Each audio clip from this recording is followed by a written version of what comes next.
Alassane Ouattara malade en séjour en France. Pathétique manœuvre pour sauver les apparences. Le 23 janvier 2025, dans la section communauté de ma chaîne YouTube principale, la Christiapi TV officielle, je publiais l'information suivante. Le tyran Alassane Ouattara en séjour à Paris n'a pas droit à un déjeuner à l'Élysée et doit se contenter d'un appel téléphonique. Qu'est-ce qui n'a pas marché? Je vous en fais lecture. Le 17 janvier dernier, le tyran Alassane Ouattara s'est discrètement envolé pour Paris. Officiellement, ce déplacement était d'ordre médical, mais en réalité, il dissimulait des ambitions beaucoup plus politiques. Fidèle à ses habitudes, le vieux Grigou espérait une invitation en grande pompe à l'Élysée, une rencontre qui, à ses yeux, devait rappeler son importance dans le précaré français. Pourtant, au lieu du traditionnel déjeuner sous les dorures présidentielles, il a dû se contenter d'un simple appel téléphonique. Ce camouflet soulève une question brûlante. Qu'est-ce qui n'a pas fonctionné entre Emmanuel Macron et ce tyran ivoirien? Alassane Ouattara fait partie d'une génération de despotes africains pour qui l'apparat et la symbolique des honneurs diplomatiques sont essentiels à leur légitimité. Pendant des années, il a su imposer sa présence encombrante à l'Élysée, contraignant les dirigeants français à s'accommoder de ses exigences. Pourtant, cette fois-ci, le président Macron ne s'est pas plié à ses caprices. Les tensions, jusque-là masquées par une politesse diplomatique de façade, ont éclaté au grand jour. Le point de rupture entre les deux hommes remonte à octobre 2024. Lors d'un échange téléphonique houleux, Macron aurait fermement désapprouvé les ambitions de Ouattara pour un 4e mandat, allant jusqu'à lui proposer un successeur en la personne de M. Biou. Une suggestion qui aurait déclenché une violente colère chez le tyran ivoirien, au point de provoquer un malaise vagal le lendemain. Depuis, les relations entre les deux chefs d'État se sont refroidies. Pourtant, conscient de l'importance de Paris dans son jeu politique, Alassane Ouattara a tenté de recoller les morceaux. Avant son départ pour la capitale française, il a élaboré une stratégie en 2 points, accompagnée de valises pleines d'euros issues des recettes du cacao ivoirien. D'abord, il a mis en avant le rôle crucial de la Côte d'Ivoire comme pilier de la stabilité régionale dans une Afrique de l'Ouest déstabilisée par des coups d'État successifs au Mali, au Burkina Faso et au Niger. Ensuite, il s'est présenté comme un rempart contre le chaos, prêt à faire, en guillemets, le sacrifice de sa personne pour garantir cette stabilité. Un sacrifice, vraiment?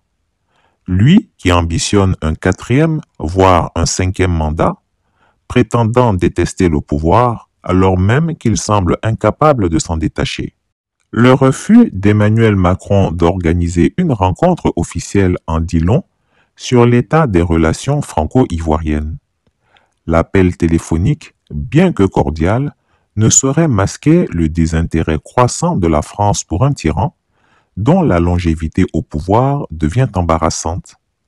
La rétrocession annoncée de la base militaire française qu'Alassane Ouattara a tenté de présenter comme une décision souveraine est en réalité une gifle diplomatique.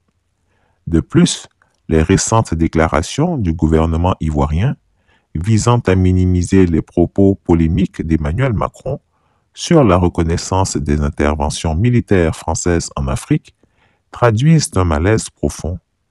Alassane Ouattara semble de plus en plus isolé sur la scène internationale, une situation aggravée par ses ambitions démesurées pour un 4e mandat illégal. Alors que la présidentielle ivoirienne se profile à l'horizon d'octobre 2025, la stratégie du vieux Grigou paraît de plus en plus risquée. Si ses adversaires politiques et même ses alliés traditionnels perçoivent son isolement croissant, il pourrait rapidement perdre le contrôle d'un système qui l'a longtemps dominé. Pendant ce temps, Emmanuel Macron conscient des bouleversements en cours en Afrique de l'Ouest, semble déjà préparer l'après-Ouattara. Le séjour médical et diplomatique du tyran ivoirien à Paris aurait pu être l'occasion de consolider des alliances stratégiques. Mais entre une absence remarquée à l'Élysée et un simple appel téléphonique, il paraît clair qu'Alassane Ouattara n'a plus la même aura auprès des dirigeants français. Pour un homme habitué au faste diplomatique, cette indifférence est un coup dur. Et si cet épisode marquait le début de la fin pour le vieux Grigou? Une chose est sûre, le vent a tourné. Voilà ce que j'avais publié le 23 janvier 2025. Toutefois, 2 jours après, mes fidèles hiboux m'informaient que le vieux Grigou tentait une pathétique manœuvre pour sauver les apparences. En effet, Alassane Ouattara persiste et signe dans l'art de la mise en scène politique. Au lieu de se concentrer sur sa santé déclinante, l'homme de 83 ans, atteint d'un cancer de la gorge qui progresse inexorablement, préfère forcer un rendez-vous à l'Élysée avec Emmanuel Macron. Pourquoi? Pour fabriquer une illusion, pour tenter d'éblouir les Africains avec une fausse démonstration de pouvoir. Vous voyez, je suis toujours soutenu. Macron est avec moi, je reste l'allié préféré de la France. Mais qui peut encore être dupe de ce triste spectacle? Pendant qu'il se met en scène sur le perron de l'Élysée, avec pour arrière-plan le drapeau de la France enroulé autour d'une palme, espérant que cela fera taire les rumeurs de disgrâce, le tyran Ouattara montre surtout une chose: un dictateur à bout de souffle qui n'est pas parvenu à faire taire les rumeurs qui circulent depuis l'année dernière autour de sa succession. Exactement en 2020, j'indiquais au corps diplomatique qu'il était de mon intention de ne plus être candidat parce que j'estimais qu'il fallait passer la main à une nouvelle génération.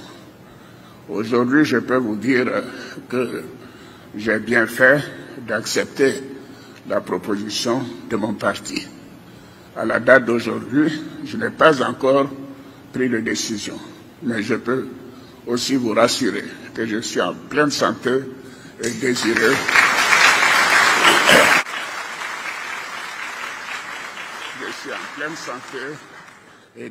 de continuer de servir mon pays. Mais comme je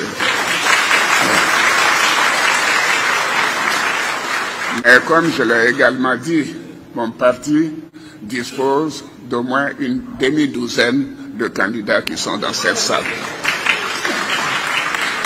Mais je voudrais encore une fois vous rassurer et rassurer l'ensemble de la communauté que cette élection qui aura lieu le 25 octobre sera paisible, démocratique et transparente.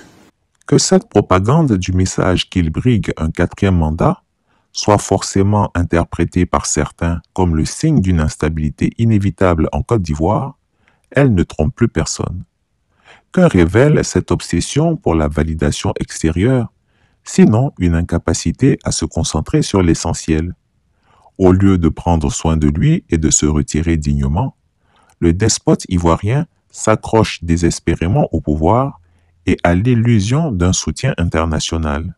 Mais ce déjeuner avec Emmanuel Macron n'est rien d'autre qu'un coup de com' vide de sens, un mirage qui ne résout aucun des vrais problèmes que la Côte d'Ivoire connaît actuellement.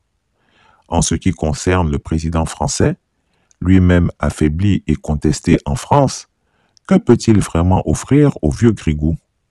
Une poignée de main, une photo, un sourire poli. Rien qui ne puisse dissimuler les fissures de ce système usé. En brandissant le soutien français comme une arme permettant de donner une apparence légitime à une éventuelle nouvelle candidature, on nous présente un relooking à la mode de l'ancien Occident qui, à la fin de ce mois d'octobre, aurait offert une tranche de 2 milliards d'euros pour le développement.